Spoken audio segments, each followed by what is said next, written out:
Love where you live. It's really not rocket science. Essentially, you walk out your front door, you look to the right, you look to the left. If you're in an apartment building, you look up or down, and there's other front doors and there's people behind those doors. They're called neighbors. I think a lot of times when we read about that scripture, loving our neighbors, we forget the people right next door to us. And so when we got approached by Christ Together, it took us about 30 seconds to say, hey, why don't we all go on a writing retreat? Let us gather worship leaders from different churches in Austin. We'll go away for a few days and we'll write some songs for this initiative for the city.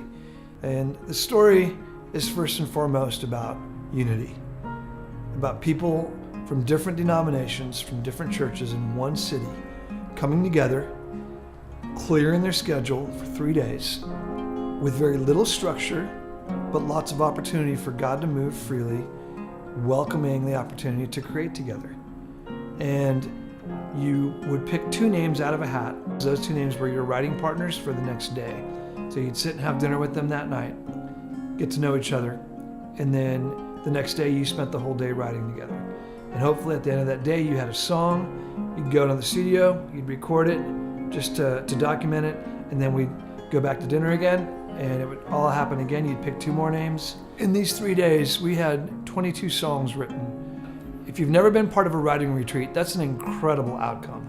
The 23 songs that came out of the process were amazing. We took 14 of those songs down to Round Top, Texas to a chapel and got together again with all of those artists just to get a glimpse of what it looks like to be in a community that looks towards Christ and looks outward with love to the people around us.